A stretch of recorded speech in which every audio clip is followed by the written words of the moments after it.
Have you ever heard of a woman who gave birth to 12 babies, all at once? Not twins, not triplets, but 12. In the heart of a small African village, something happened that made the ground shake. The sky cried, and the people feared the gods had returned. This story is not just strange, it will break your heart and make you wonder, what would you do if you were her? In the small village of Ogudu, there lived a woman named Enen. She was known across the land, not because she had many children, but because she had none. For 18 years, Enen and her husband Etika prayed for a child. She fasted. She danced for the moon. She drank herbs. But nothing came. People mocked her. Women whispered behind her back. One day, Etika said, "If the gods will not give us a child, maybe they have cursed us." That night, Enen cried so loud the forest echoed her pain. One early morning, as the sun was still yawning behind the hills, Enen felt a pain like no other. She fell to the ground, holding her belly, screaming. The villagers ran to her hut. When they saw her stomach, they gasped. It was round like a calabash. It moved, not once, but 12 times. The women screamed, "It is not a child. It's a curse." But the old midwife, Mama Edem, shouted, "Bring hot water. Bring cloth. The baby is coming."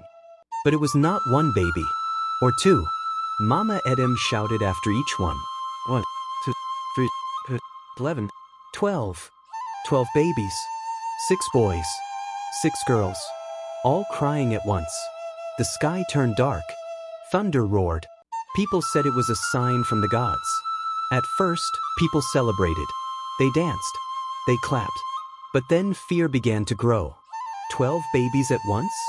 That's not normal. It must be a demon inside her. She used witchcraft. Etika, her husband, sat in silence. He didn't speak, didn't hold the babies. When asked, he said, "No man should father 12 at once. I need to speak with the elders." 3 nights later, the village elders came. They sat on mats in her compound. They didn't smile. The oldest one, Chief Okum, said, "Enen, we have never seen this before. The spirits are not happy. You must give the babies to the forest." Enen gasped. "Give them to the forest. They are my children."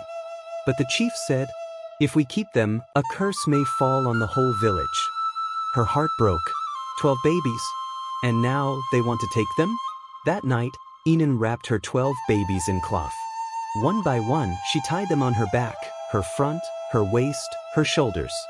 She kissed her husband, who was fast asleep. And she ran into the forest. In the dark, crying.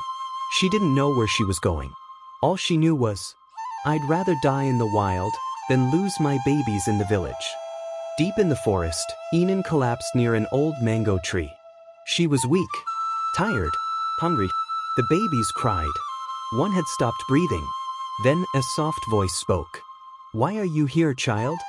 It was a woman, old, with glowing white hair and a staff carved like a serpent. Enen said, "I had no choice. They wanted to take my children." The old woman touched each baby. She smiled and said, "These children are not ordinary. They carry a mark, a destiny, a curse, and a power." Enen asked, "What do you mean?" The woman only said, "You must keep them hidden until the 7th year. If not, they will die." Enen was never seen again in Ogudu. Many believed she had died. Some said they saw shadows of children running in the woods. Some heard singing in the night, but nobody dared enter the forest. Years passed. The children grew, and strange things started happening. Tornado storms came only when they cried. Fire lit when one of them clapped. Herb trees bent when they laughed. The woman who once had no child, now had 12, and none of them were normal. Exactly 7 years after Enen ran into the forest, the clouds over Ogudu turned dark. Lightning flashed without rain. The villagers gathered in fear. Back in the forest, Enen stood before her 12 children. They were no longer babies. They were now tall, strong, and different. One could speak to animals. Another could control wind with her hands. One of them, Ina, the 5th-born boy, could set dry leaves on fire just by looking at them. The old woman returned again. "It is time," she said. You must now choose, stay hidden forever, or return to where your pain began. Enen's eyes were filled with tears. They are not ready. But the old woman whispered, the village is in danger. Only they can save it. In Ogudu, crops had started dying. The river dried up. Children were falling sick. And no herbalist could help. Chief Okon sat with the elders and said, we must consult the forest again. Something was taken, and now the land is paying the price. But others shouted, no, that woman brought a curse with her 12. Still, a few remembered Enen's kindness. Mama Edom, now older and slower, said softly, what if the children we feared are the same ones who can help us? One morning, as the villagers gathered by the empty riverbank, a strange wind blew through the village. Drums beat in the distance, though no one played them. Then they saw them. 12 children, dressed in brown cloth, feet bare, eyes glowing softly. Enen walked in front, her face calm but sad. People gasped. It's her. They're alive. Wait, look at them.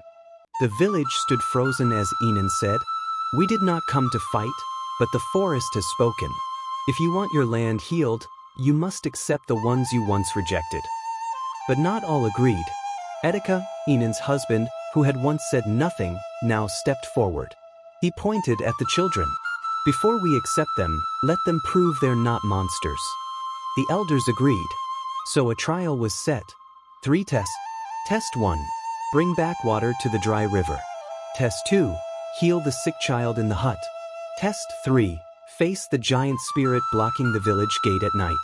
The first child, Naya, walked to the dry river and knelt. She whispered something no one heard.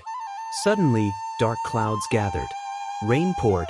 Not for hours, but just 7 minutes. The river filled again. The people screamed in joy. But Edeka frowned. That could be luck, he said. Next, they brought the little sick boy, burning with fever. The 7th child, Tabena, held the boy's hand and closed his eyes. A soft glow passed through his fingers. The boy opened his eyes, smiled, and asked for porridge. Everyone clapped. Some knelt. Some cried. Still, the trial was not over.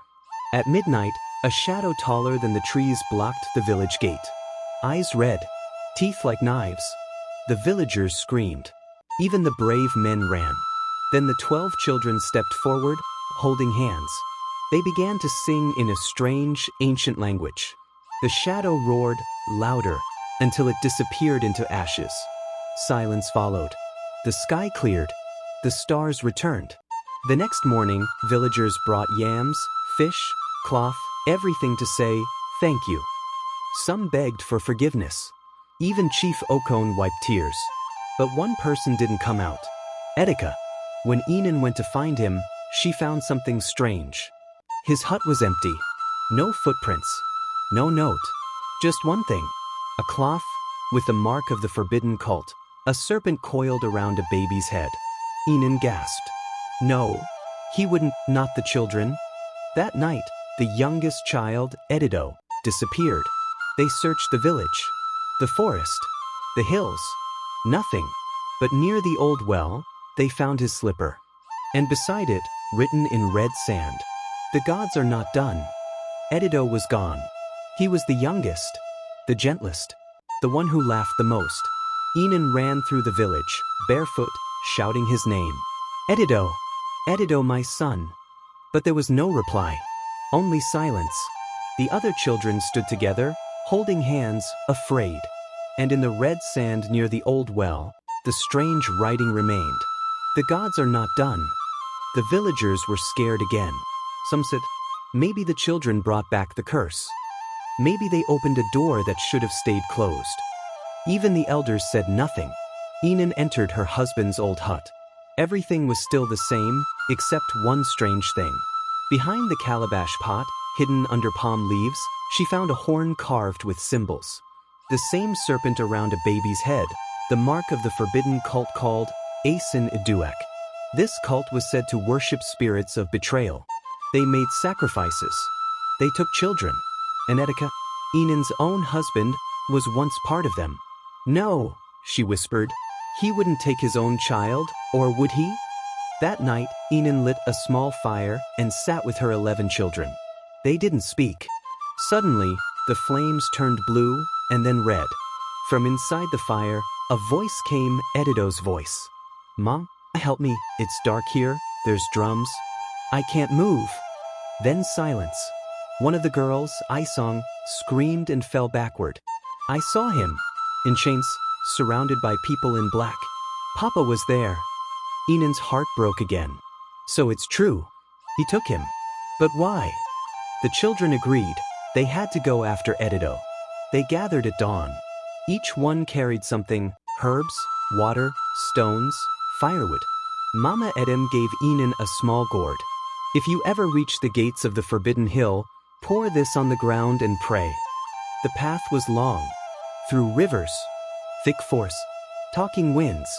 After 2 days, they reached the edge of Odiu Hill, the place no one entered and came out. They saw it, a big black gate carved with bones. And beside it, a man standing with a staff. It was Edeka. Edeka wore dark clothes. His eyes had changed. No more love, no more warmth. Enen stepped forward and shouted, "Why, Edeka? Why did you take Edido?" Edeka raised his staff and replied coldly, "Because only one of the 12 can carry the full power. Edido is the chosen one. But to control it, he must forget you." One of the children shouted, "He's our brother." But Edeka slammed his staff. He was until now. The ground cracked. Smoke rose. Edido appeared behind him, but he was no longer smiling. Edido looked different. His eyes glowed white. His voice sounded deeper. "I remember nothing. Who are you?" Enen ran toward him, crying, "I'm your mother. You're my son." But he stepped back. "My name is not Edido. It is Okan, heir of Asen Uduak." The children gasped. One of them whispered, "They've taken his heart." And then Edido, or Okan, raised his hand. Wind blew like thunder.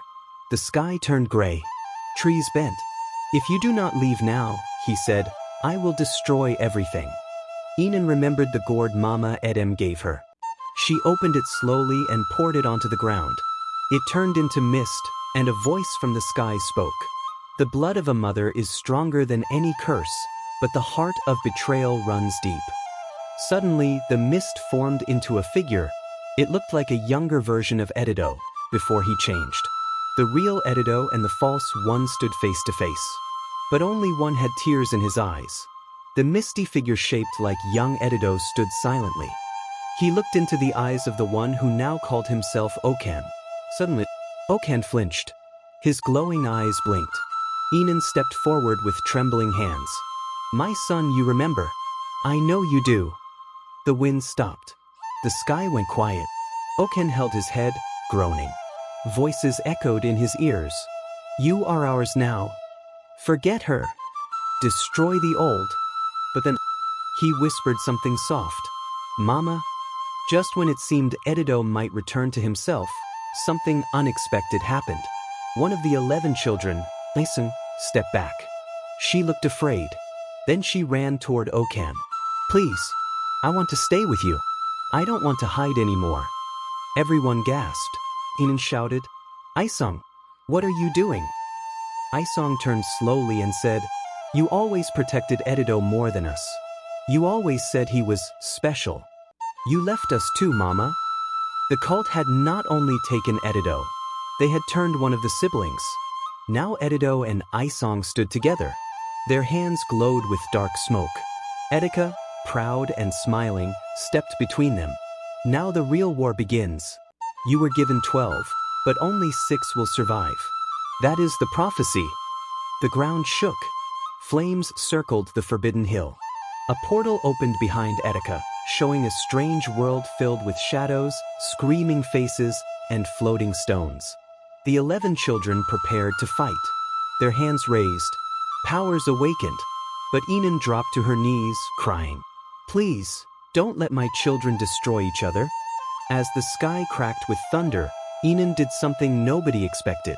She walked straight into the middle of both sides. Between Okan and the 11. Between the power of the cult and the love of a mother. Take me instead, she said. Let them go. Etika frowned. One life for 12? She nodded. Just bring back my son. Ken stared at her. His eyes dimmed. Then, for the first time in years, a tear fell from his cheek.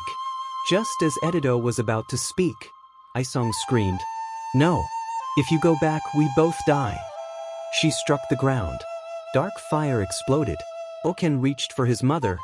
"Mama!" But before he could touch her hand, the fire swallowed him. Isong vanished. Etika disappeared with the cult's portal. And all that remained was a burnt cloth, the one Enen had wrapped him in as a baby. The fire was gone. The screams had stopped. But what remained was silence. Enen knelt on the ground, holding the burnt cloth in her hands. No sign of Edido. No sign of Isong.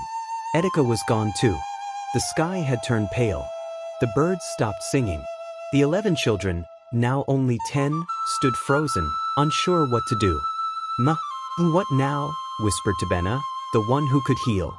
Enen didn't answer. She just stared at the spot where her son had disappeared. That night, Enen lay under the stars and cried herself to sleep. In her dream, a beautiful woman rose from the river, skin glowing, eyes full of light. She spoke without moving her lips. "The path is not over. What was broken will be broken again." Enen asked, "Will I ever see my son again?" The woman replied, "You will, but he won't remember your name.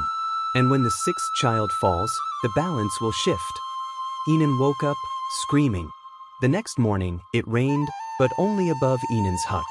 The villagers came out, watching quietly. Then they heard it, a child's voice, singing, Mama, I still remember." The voice was soft, familiar. It sounded like Edido, but also didn't. Enen rushed outside. There was no one in the rain. Only a small wooden doll, sitting upright, its head tilted, and carved into its chest were the words, "6 will remain." Inside their new home, the remaining 10 children sat in silence. Some stared at the doll. Some couldn't stop crying. Some were afraid to sleep. "Are we cursed?" asked Ina, the one who could light fire. Tabena stood and said, "No, but one of us is lying." They all turned. "What do you mean?" asked girl 3, Naya. He pointed at the doll. Someone here helped Isong escape. They began looking at each other. Eyes narrowed. Hearts pounded. Even among family, trust was cracking. That night, while Enen was checking the yam barn, she heard a noise. She rushed back into the hut. On the wall, written in wet ash, were these words, "You failed the prophecy, Enen. The 6th child will fall. Watch them." She turned slowly. All 10 children were asleep, but the mirror in the corner showed only 9 reflections. Enen stared at the mirror. There were 10 children asleep, but only 9 reflections. Her heart started racing. She walked quietly across the room, her bare feet brushing against the cool mud floor. Who is the one missing in the mirror?" she whispered. She stood behind them, then turned to the mirror again. And then she saw it. The 5th-born boy. The one who could light fires with his eyes. He was sleeping peacefully, but his reflection was gone. Enen didn't wake him.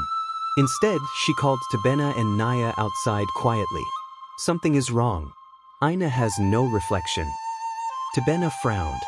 "But he's always been with us. He saved us many times." Naya added, "He nearly burned his own foot once just to protect Edido from a wild dog." Enen replied, "That may be true, but the mirror never lies." That night, Ina had a dream. In the dream, he was standing in fire, not burning, not afraid.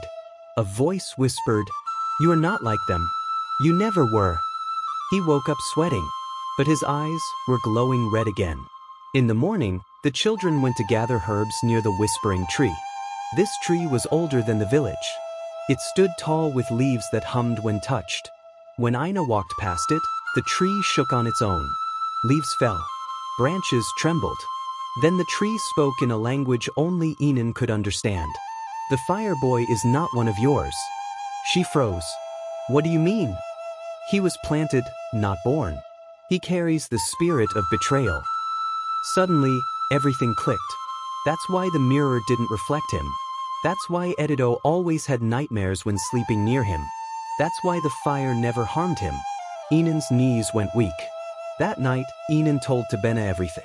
Ina may not be my son. He may not even be human. Tabena was shocked. But he's our brother. Then Enen showed him something. She lifted the old cloths used to wrap Ina as a baby. They were clean. Too clean. Unlike the others, his birth cloth had no stain, no tear, no smell of age. His cloth came from the cult. Tabena's mouth dropped open. He was planted to spy on us. Enen nodded. He is the reason the prophecy says only 6 will remain. The next morning, Ina was gone. In his place was a burnt message on the hut wall. I'm not your brother. The others will follow me soon. Panic spread. The village caught fire, not from outside, but from inside the children's sleeping mat. They ran outside screaming. The yam barn collapsed in flames. Smoke choked the skies. Ina stood at the edge of the forest, calm. His eyes glowing like 2 red suns. He shouted, "The prophecy begins now. 6 shall remain. You chose love, but I was born from vengeance." Then he vanished into the trees. Only 9 children remained. One turned to Enen and said, "Mama, is this what the prophecy meant?" She looked at her trembling hands and replied with tears, "No, this is just the beginning." Behind them, the earth cracked. From the ground, a stone tablet rose slowly. It had words written in an ancient language. They glowed red. Naya read it out loud. "When 3 brothers fight, only one shall rise. When the moon cries blood, the sky shall split. And when the fire finds its twin, the world will burn." She stopped sleeping. Every morning, she placed 12 clay cups outside the door. 6 remained full. 6 remained empty. And when asked what happened, she would whisper, "A mother gave birth to 12 stars. But not all stars are meant to shine forever."